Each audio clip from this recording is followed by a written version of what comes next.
Before we can truly love others, we must first learn to love the soul within us.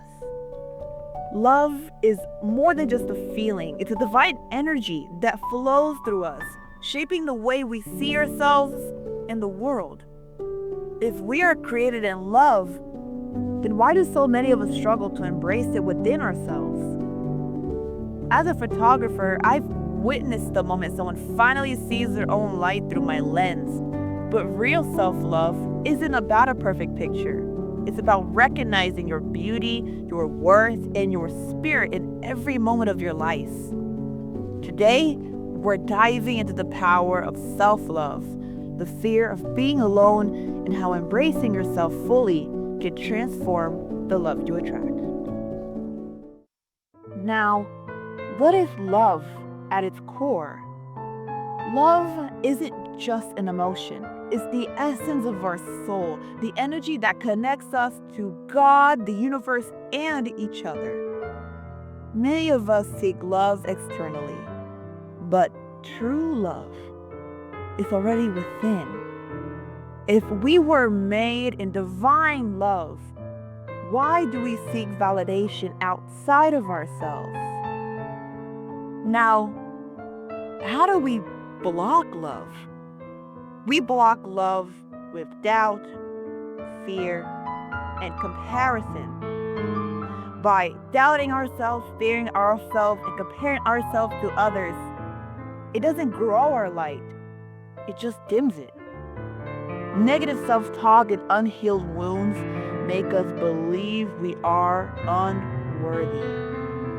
But the importance of shifting from self-criticism is shifting from self-criticism to self-compassion.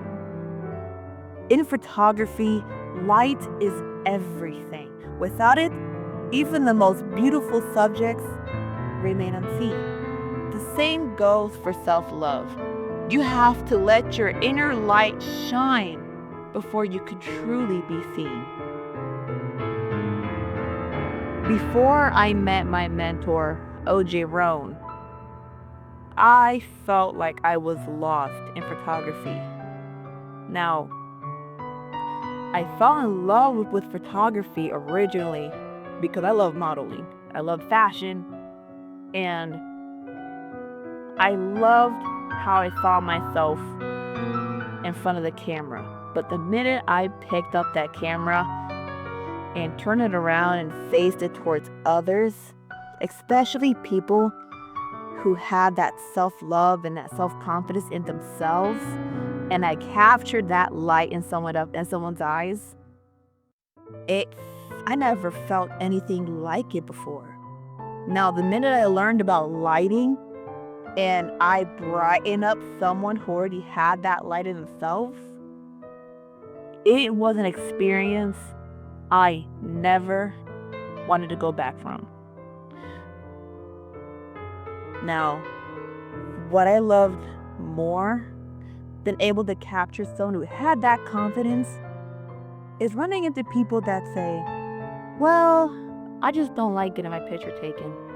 Well, I just don't like being in front of the camera. I'm too shy. Well, I don't like how I see myself. I don't love how I see myself. Well, I don't know what to do. I love people like that because that means the best part of my job as being a photographer is everyone has a light in themselves. But if you can't see it, it's my job to bring that out.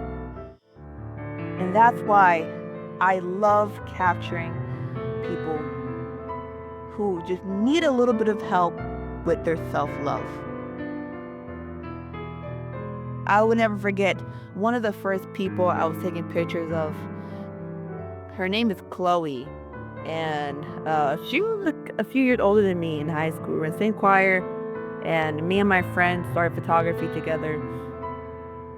And she was different than others, but what I loved photographing her was her confidence. She didn't care what people thought about her. She didn't care how people saw her. What was most important is how she saw herself. She saw herself in such a beautiful light that when I captured that, everyone around her and around me complimented that. Because when you have that self-love, the minute you shift from self-criticism to self-compassion, the minute you stop comparing yourself to others, is the minute you start in that journey of self-love. Now, loneliness versus solitude. What's the difference between the two?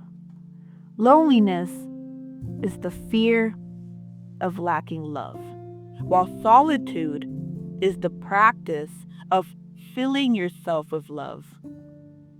But the most important thing between the two is learning to enjoy your own company as a form of self-discovery. I say this repeatedly over and over again, where sometimes you have to learn to love being single. What I mean by that is some people feel that to reach that self-love, they have to receive it from others. Now, there's nothing wrong with that. But what happens if you're at your loneliness or solitude and you feel you're lacking that love? Learning to be single just means that you're dating yourself and you're at a period where you start to get to know yourself. You take yourself out on dates. You learn to marry yourself. And when you go through that, that's when you start your journey of self-discovery. Now, I haven't been someone who has many relationships, and I can admit that. And there is periods of my life, especially in my early 20s, where I'll be like, dang, I've never had a relationship before. Will I ever find one? How come I'm all alone? Is it me? And I'm not as skinny as I used to be, so sometimes I reach that form of self-doubt. And I'm like, man, I'm not as skinny as I used to be. What happened?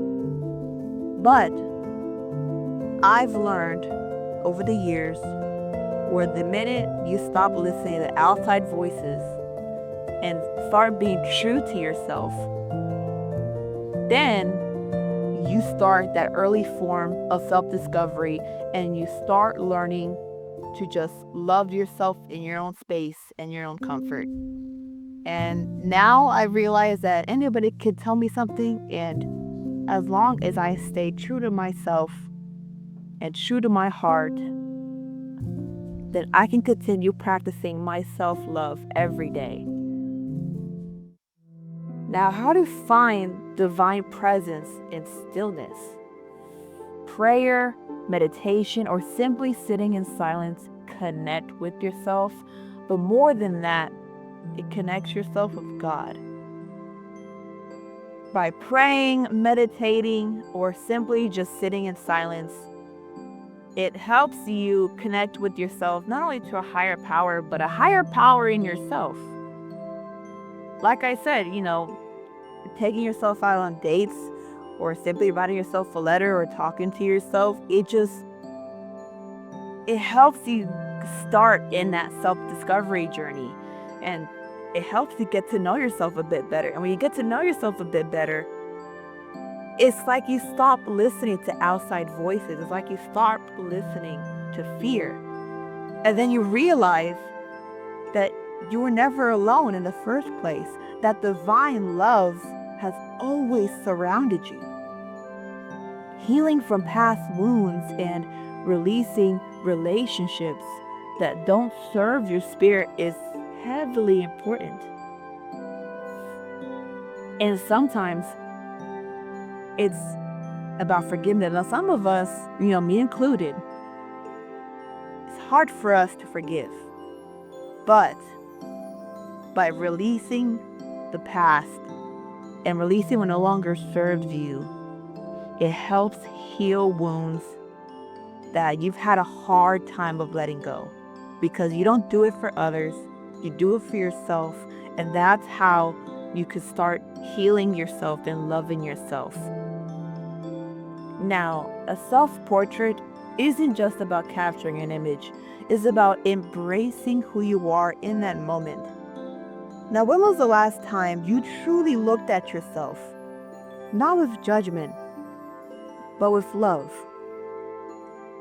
In my early photography journey in 2019, I started my self-portrait journey too, and it honestly helped me start my own journey of self-love, and it's why I feel so comfortable and confident now.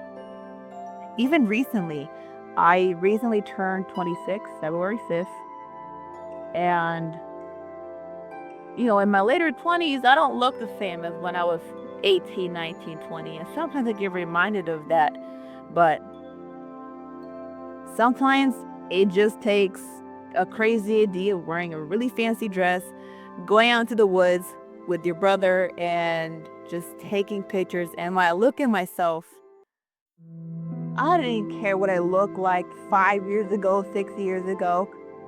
I walked in confidence, and I love myself and how I look. And when you capture that self-confidence or the self-portrait, people notice that, because people notice your self-love. And I understood in that moment when I'm reflecting back on my pictures, especially, from this year, I understood that solitude wasn't emptiness. It was fulfillment waiting to be embraced. Now, one of the other important things about embracing your divine reflection and your divine love is seeing yourself as God sees you, through eyes of love, not flaws. Affirmations and self-talk align you with divine love. It's all about just speaking things into positivity. It's not saying, man, I look fat today. Man, I don't look that good. Man, why my hair like that? No, it's about, wow, I look great. I look awesome in this shirt. Wow, my hair looks awesome. Affirmations and self-talk aligns you every day, every moment. It connects you deeper with that divine love. It's understanding that you were created intentionally with purpose. But most importantly, it's letting go of perfectionism, because your journey is sacred. It's understanding that God made everyone in God's image, and you are perfect just the way you are. Self-love is an act of worship. When you love yourself, you honor the Creator who made you. Every time you show kindness to yourself, you align with the highest vibration of love. Love radiates outward. When you embrace your own light, you attract love effortlessly. It's why I bring back to my self-portraits. I've noticed when I take pictures of myself in confidence, whether it's my brother helping me take pictures or just simply taking a selfie, when I honor myself with that utmost confidence and that utmost self-love, people notice that. And anybody can say anything and it wouldn't even bother you. I went to a baby shower one time and my aunt told me, man, I saw you a picture one day and I thought you were pregnant. But did that bother me? In the past, it might have. I might have got offended. But now I look back and I'm like, that doesn't matter, because what matters is that God loves me and I love me. When I photograph someone, I don't just see a face. I see a story, a soul, a unique light. Now, imagine if you looked at yourself that way every day. Like, my early journeys of self-love have been difficult because I was someone who was constantly reminded that I dress different. I look different. I have 5 tattoos. So sometimes that don't sit right with some people. And I'm constantly comparing myself and putting myself down. But sometimes, and my mom gave me this idea, is you put everything down in a letter. And no one has to read it, it's just you. But you put all your feelings, your emotions down in this letter.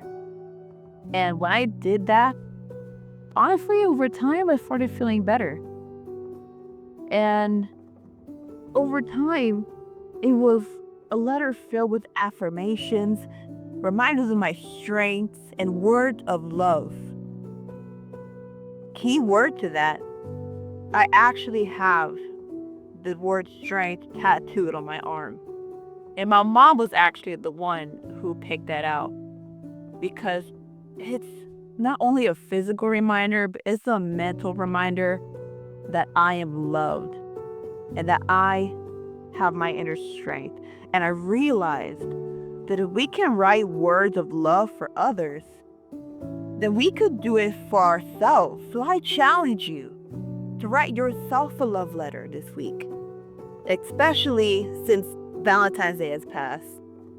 You can read it out loud, you can read it to yourself, but the important thing is to believe every word. Self-love isn't selfish, it's sacred. It's the foundation of every relationship you'll ever have. When you embrace the divine love within you, you no longer chase love, you become love. Love yourself like you would love a dear friend, a family member. Take time to reflect on your beauty, not just physically, but spiritually. The journey to self-love isn't about finding perfection, it's about embracing wholeness. And remember, it takes time. It will not happen overnight. Now I challenge you guys to spend 5 minutes each day looking in the mirror and speaking love into yourself. You can share your thoughts with me by sending a message or commenting about your journey with self-love in my Facebook or Instagram. Just type in Kale Photography MO. Now, stay connected for more deep conversations about love, spirituality, and self-growth. Until next time, remember, you are love, you are light, you are enough.